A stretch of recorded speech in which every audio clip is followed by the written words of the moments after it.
All right. So now let's talk about the kinetic theory of gases. These are 5 things that we're pretty sure are true about gases.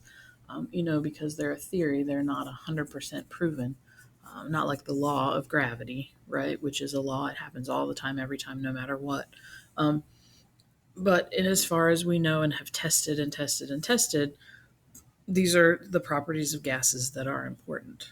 Um, the first is that particles of gases have no volume compared to the volume of the space between the particles. That means those particles are so super tiny that it really doesn't even count. Right? Their volume is negligible. It means nothing compared to the volume of the space between the particles. Okay, that's just how tiny they are. Um, the other thing about gases is that gas particles exert no attractive force on each other, which means unlike magnets or um, ions with positive and negative forces, gas particles don't attract each other. So they're not attracted to each other, they're inert. Um, they will bounce off each other and just bounce off. Um, but they're not attracted to or wanting to be stuck to anything. Right? So again, they do not attract or stick to each other. So there's nothing going on here like with magnets or with ions. They're completely inert, non attraction. The other thing about gases is that they are always moving, they're in constant motion, which is why they're so spread apart. Oops, we don't need an S there. Constant motion, and they always move in a straight line until they hit something else. So until they collide into another gas particle or they hit the wall, they are always moving in a straight line.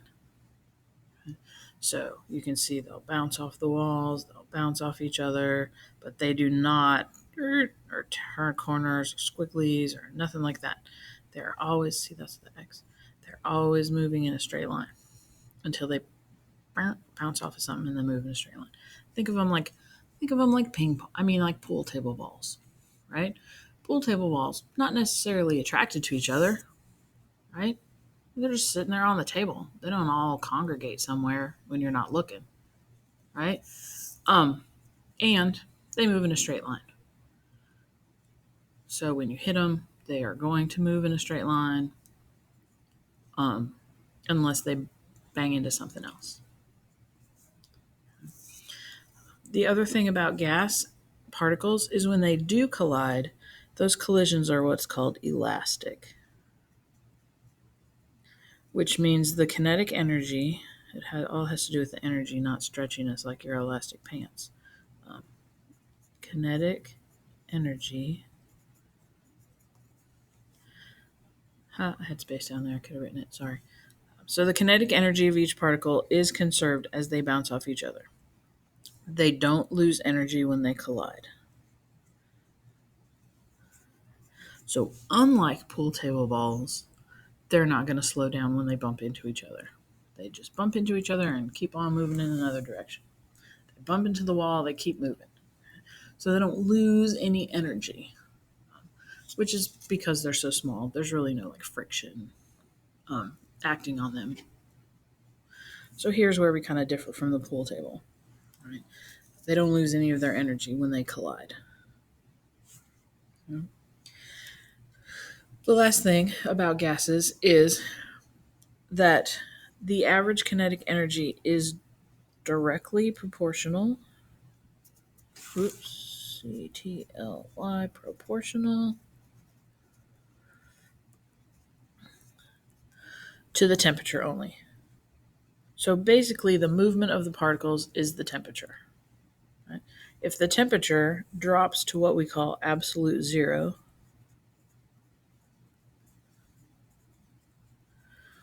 which absolute zero is 0 degrees Kelvin, and it is negative 273 degrees Celsius.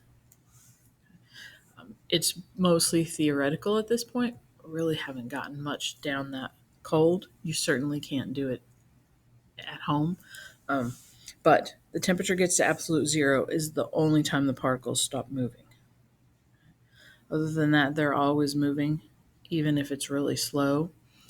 But basically, the temperature is the average kinetic energy of those particles. Right? So the average kinetic energy of the particles in your body is directly related to your temperature, which is somewhere around 98 ish.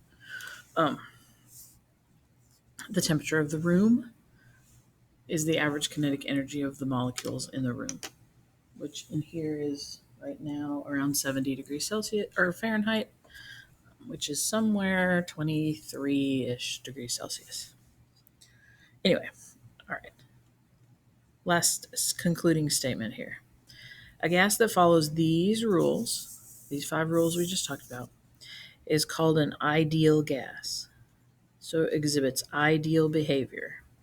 Right? Under usual conditions, and usual conditions are 25 degrees Celsius and 1 atmosphere of pressure, most real gases behave this way. So most of the time, 25 degrees Celsius, 1 atmosphere, um, which I will tell you right now, you will see often called standard temperature and pressure, which is sometimes abbreviated STP. So if you see in a problem that you have a gas at STP, that means standard temperature and pressure, 25 degrees Celsius, 1 atmosphere. Okay, I guarantee you're going to see that in some problems coming up. So don't be confused when you do.